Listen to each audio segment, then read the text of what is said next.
மனிதநேய மக்கள் கட்சியுடன் நாளை தொகுதி பங்கீட்டு பேச்சுவார்த்தையை நடத்துகிறது திமுக. இது தொடர்பான விவரங்களை செய்தியாளர் கோகுல் வழங்க கேட்கலாம். கோகுல், கடந்த முறை 2 தொகுதிகளில் போட்டியிட்ட நிலையில் இந்த முறை எத்தனை தொகுதிகள் கேட்கறதுக்கான வாய்ப்புகள் இருக்கு? விவரங்களை பகிர்ந்துக்கலாம். மனிதநேய மக்கள் கட்சிக்கு நாளைய தினம் தொகுதி பங்கீட்டு பேச்சுவார்த்தைக்கு திமுக அழைப்பு விடுத்திருக்கிறது. குறிப்பாக கடந்த சட்டமன்ற தேர்தலில் திமுக கூட்டணியில உதயசூரியன் சின்னத்துல 2 தொகுதியில மனிதநேய மக்கள் கட்சி போட்டியிட்டது.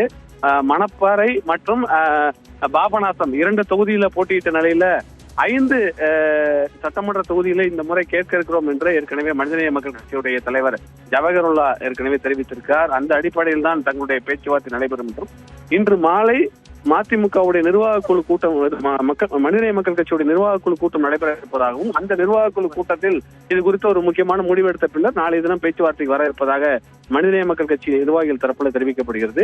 ஏற்கனவே உதயசூரியன் சின்னத்துல போட்டியிட்ட நிலையில இந்த முறையும் உதயசூரியன் சின்னத்திலேயே போட்டியிட வைப்பதற்கு திமுக முடிவு செய்திருக்கிறது. ஆனால் கட்சியுடைய பதிவு, அதாவது ரெஜிஸ்ட்ரேஷன் ரத்து செய்யப்பட்டிருக்கக்கூடிய நிலையில மீண்டும் அந்த பதிவை புதுப்பிப்பதற்காக தனி சின்னத்துல போட்டியிட வேண்டும் என்ற ஒரு கோரிக்கையோடு பேச்சுவார்த்தை நடத்த இருப்பதாகவும் மனிதநேய மக்கள் கட்சி தரப்புல தெரிவிக்கப்பட்டிருக்கு.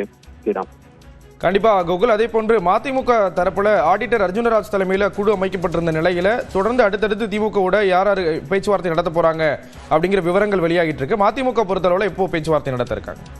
மதிமுகவிற்கும் நாளைய தினம் தொகுதி பங்கீட்டு பேச்சுவார்த்தைக்கு அழைப்பு விடுத்திருப்பதாக தற்போதைய தகவலாக இருக்கிறது. மதிமுகவிற்கு அந்த கட்சியுடைய அவைத்தலைவர் ஆடிட்டர் அர்ஜுன்ராஜ் தலைமையில 4 பேர் கொண்ட குழுவானது அமைக்கப்பட்டிருக்கிறது.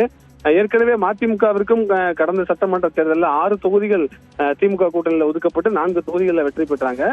இந்த முறையும் அதே எண்ணிக்கையில் தொகுதிகளை பெற்று வர வேண்டும் என்ற அடிப்படையிலும் மதிமுக பேச்சுவார்த்தை நடத்த இருக்கிறார்கள். ஆனால் இந்த முறை தனிச்சின்னம் என்ற அடிப்படையில் பேச்சுவார்த்தை நடத்த இருப்பதாக மதிமுக தரப்புல தெரிவிக்கப்பட்டிருக்கிறது. ஏனென்றால் நாடாளுமன்ற தேர்தலில் துரை வைகோ தனிச்சின்னமான தீப்பெட்டி சின்னத்துல போட்டியிட்டு வெற்றி பெற்றார். அதே போல இந்த முறையும் சட்டமன்ற தேர்தலையும் மதிமுக தனிச்சின்னத்துல போட்டியிட வேண்டும் அடிப்படையில பேச்சுவார்த்தை நடத்த இருப்பதாக தெரிவிக்கப்படுகிறது.